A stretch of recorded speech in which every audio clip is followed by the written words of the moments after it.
What's up, everybody? Welcome to Podcast Now. I'm Alex. I'm once again joined by Tyler, and we are back officially for our Kingdom Hearts Community Series, and these are going to go up every single Saturday and every single Tuesday leading up to Kingdom Hearts' ReMind DLC releasing on the PS4 on January 23rd. So we know, obviously, there's a gap between the release date. We, ironically, have the PlayStation 4, so we will be playing it the day one. We're going to have our normal coverage just like we had last year with Kingdom Hearts 3, and so this is kicking us back off in this community series kind of format. We're going to be talking theories and just general discussion about Kingdom Hearts, especially ReMind leading into its release. And then when the game actually comes out, we'll of course be covering it quite a bit, just like, again, we did Kingdom Hearts 3. So we want to kick this series off with a little bit of a theory for you guys as to why Sora won't be rescued at the end of ReMind. So Tyler is our resident Kingdom Hearts expert here. He did a fantastic job through all the stuff last year. The ending explained, all that kind of stuff is still out there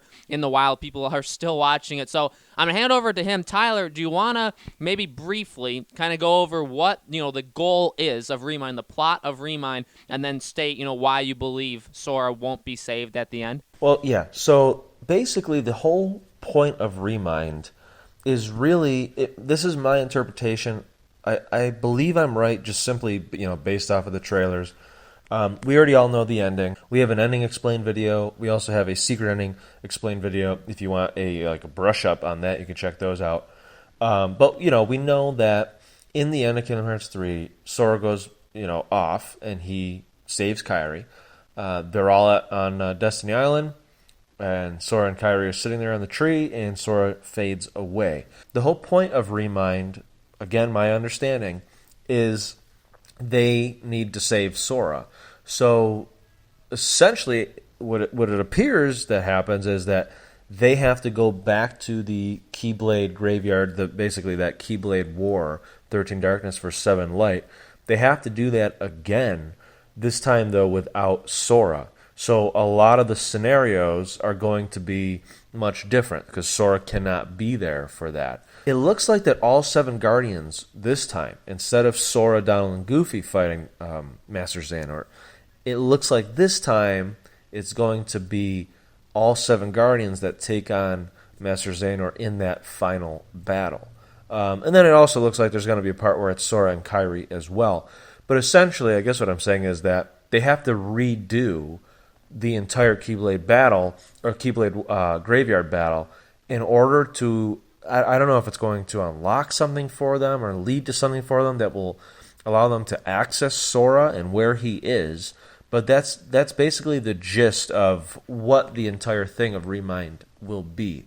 So that's that additional story. So this is why I think Sora will not return by the end of this ReMind story content. What I think will happen is they'll finally get a lock on where Sora is, like where he went to. I think we're gonna see, the Master Xehanort, all of that stuff. It'll wrap up. It'll wrap up differently, but it'll wrap up. And then I think what's gonna happen. So they're gonna get a lock on where Sora is, and they're gonna have to figure out, how to do it. Maybe Aqua knows or something. And then what I think is gonna happen is Riku is going to go after Sora to bring him back. Very much like in Dream Drop Distance when, Riku wakes up, Sora's still asleep, he's like, I'm going back in, and he does. I think it's going to be kind of similar to that, almost a callback to that. So I think we can expect to see that, and then I think it's going to lead pretty much directly into the secret ending. In fact, I wouldn't even be surprised if we see the secret ending, or like the secret ending in a way kind of again, but maybe in the game engine, not the that CG kind of like cutscene. I think we'll see some elements, and then it'll likely end, and then we'll see Reconnect Kingdom Hearts. That's what I'm thinking. And I think it makes sense because really, if you think about it, let's put it this way: you look at the secret ending. They're in a whole new world. Sora's in a new world. Riku's in a new world. Yazora's in a new, or is not in a new world, but Yazora's there. The Master of Masters is there. The world looks very realistic. If you look at, and we covered this too in that Secret Ending Explained and other videos. If you look at Riku and you look at Sora, their clothes, their face, hair, everything about them looks more realistic when you compare it to the CG versions of them in Kingdom Hearts 3. One example is when Sora, when they finally find Aqua, and Aqua is going to basically fix Castle Oblivion and put it back to the the correct state. If you watch that CG scene and you compare how Sora looks there compared to the Secret Ending Sora, his clothing, his hair, everything's a lot more detailed. It's more realistic, like more real world. So the reason I'm saying that is if they're going for that, I don't see Sora coming back. At the end of ReMind, he's coming back. He's back. He's with everybody else, and then he goes off to some other new place and is all confused. That doesn't really make sense. I think it makes sense where he follows Zora, he ends up there. Riku traces Sora, he ends up where Sora is. That's where they're both like, where am I? So it makes sense for that to be the end of ReMind, but like I said, more in-game engine, not CG, and then that's it. So it doesn't. In my opinion, it doesn't make sense for Sora to come back.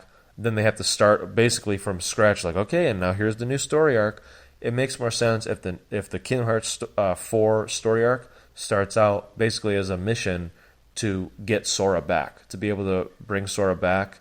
And then obviously it leads into who the new villains are and all of those things. So guys, let us know in the comments below, what do you think of Tyler's theory? And also, is there anything just in general you want us to talk about when talking about Kingdom Hearts ReMind? Again, we're going to be having 2 videos every single week talking about this DLC, whether it be theories, whether we're talking about what this could possibly lead into for Kingdom Hearts, and we will definitely also talk about that as well when the game comes out. But we'll be doing that all the way up till the game releases on the PS4. We'll be playing it. We'll be having loads of videos then. So loads of Kingdom Hearts content coming. We are officially back. We're kicking it off right before the new year. So really awesome to start January off with this Kingdom Hearts content, just like we basically did last year. So welcome back, everybody. Make sure you guys are subscribed, have that bell icon hit so you know when all our Kingdom Hearts videos go up. And we hope to see you on Tuesday's video.